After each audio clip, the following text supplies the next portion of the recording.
Trump की जीत हुई या ईरान जीत गया? 14 पॉइंट डील के पीछे क्या है पूरी कहानी? 14 दिन की जंग, 110 दिनों का तनाव और हजारों मौतें, अरबों डॉलर का नुकसान हो गया और फिर अचानक एक ऐसा समझौता हुआ जो अब भी जीत और हार के बीच में बड़ा फर्क है। दुनिया भर के मीडिया में एक ही सवाल गूंज रहा है कि क्या अमेरिका जीत गया या फिर ईरान ने कूटनीतिक बाजी मार ली।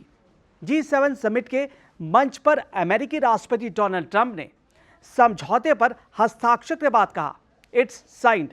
लेकिन असली कहानी कैमरे पर सामने नहीं आई, बल्कि समझौते की शर्तों में छिपी है। आज हम समझेंगे इस एक्सप्लेनर में कि इस डील का सबसे बड़ा विजेता आखिर है कौन, डोनाल्ड ट्रंप या फिर ईरान। ट्रंप को क्या मिला इस डील से और ईरान ने क्या बचा लिया, और दुनिया पर इसका क्या असर पड़ने वाला है। युद्ध क्यों शुरू हुआ था, अमेरिका की 3 बड़ी मांगें क्या थी। जो सबसे पहली मांग थी वो ईरान कभी परमाणु बम नहीं बनाएगा।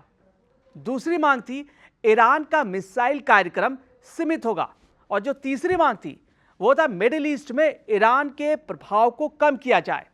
ट्रंप प्रशासन के कई नेताओं ने तो यहां तक कहा था कि ईरान की मौजूदा सत्ता व्यवस्था को बदलना ही स्थायी समाधान है। लेकिन अब सवाल यह है कि डील के बाद इनमें से कितना हासिल हुआ। जो पहली शर्त है वह युद्ध विराम। समझौते की सबसे महत्वपूर्ण जो शर्त है वह पूर्ण युद्ध विराम है, यानी दोनों देशों ने हथियारों से ज्यादा बातचीत पर भरोसा करने का फैसला किया।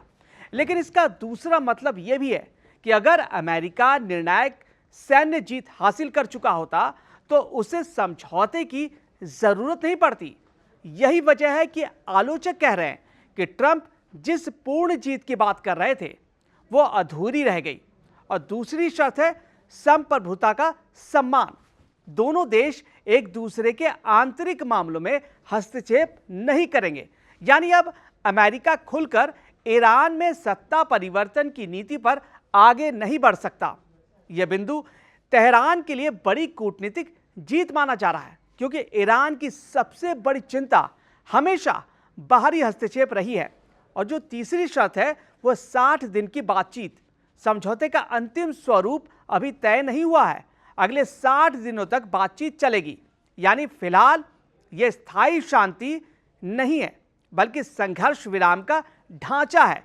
विश्लेषकों का यह भी मानना है कि इस दौरान दोनों देश अपनी रणनीति को फिर से व्यवस्थित करेंगे। और सबसे बड़ा सवाल यह है कि क्या ट्रंप ने अपनी मैक्सिमम प्रेशर नीति छोड़ दी है क्या?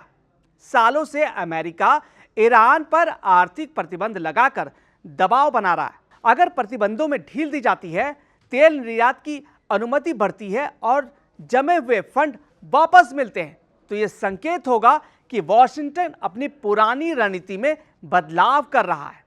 यहीं से ईरान दावा कर रहा है कि आर्थिक मोर्चे पर उसने अमेरिका को पीछे हटने पर मजबूर किया। हॉर्मुज का जो खेल है, जैसे कि स्ट्रेट ऑफ हॉर्मुज दुनिया के सबसे महत्वपूर्ण समुद्री मार्गों में से एक है। दुनिया के समुद्री तेल व्यापार का बड़ा हिस्सा इसी रास्ते से होकर गुजरता है। युद्ध के दौरान सबसे बड़ी चिंता यही थी कि अगर हॉर्मुज बंद हो गया तो तेल की कीमतें आसमान छू जाएंगी। समझौते के बाद इसका खुला रहना पूरी दुनिया के लिए राहत की खबर है। लेकिन रणनीतिक रूप से यह दबाव एक ऐसा बिंदु बन रहा है जिसका महत्व भविष्य में भी बना रहेगा। परमाणु कार्यक्रम क्या हुआ इसका? ट्रंप का सबसे बड़ा दावा यही है कि उन्होंने ईरान को परमाणु हथियार बनाने से रोक दिया। अगर यह सच है तो अमेरिका इसे अपनी सबसे बड़ी कूटनीतिक सफलता बताएगा। लेकिन आलोचक पूछ रहे हैं, क्या ईरान ने संवर्धित यूरेनियम छोड़ दिया है? क्या परमाणु ढांचा पूरी तरह से खत्म हो चुका है? क्या अंतर्राष्ट्रीय निगरानी पहले से ज्यादा सख्त हुई है? इन सवालों के जवाब तय करेंगे कि वास्तव में किसने ज्यादा रियायत दी। मिसाइल कार्यक्रम पर टकराव, ईरान बार बार कह चुका है कि उसका मिसाइल कार्यक्रम बातचीत का विषय नहीं है।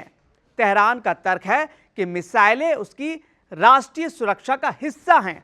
अगर समझौते में मिसाइल कार्यक्रम पर कोई बड़ी पाबंदी नहीं लगती तो इसे भी ईरान की एक बड़ी उपलब्धि माना जाएगा। ट्रंप की मजबूरी क्या थी?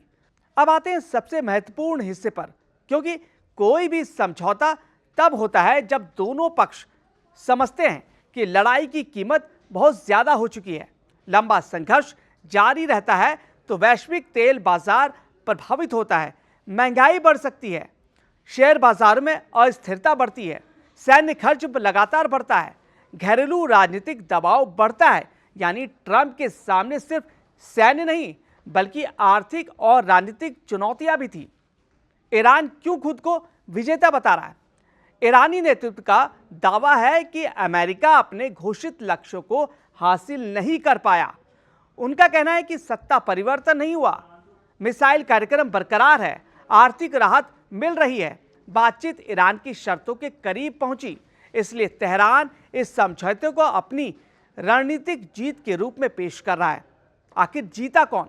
अगर परमाणु कार्यक्रम, जो परमाणु हथियारों का जो खतरा है वो कम हुआ है तो अमेरिका इसे अपनी जीत बताएगा। अगर ईरान ने अपनी सत्ता, मिसाइल कार्यक्रम और आर्थिक हितों को बचा लिया तो तेहरान इसे अपनी जीत बताएगा। लेकिन अंतर्राष्ट्रीय राजनीति में अक्सर सच्चाई बीच में होती है। कई बार दोनों पक्ष जीत का दावा करते हैं क्योंकि दोनों ने कुछ पाया होता है और कुछ छोड़ा होता है।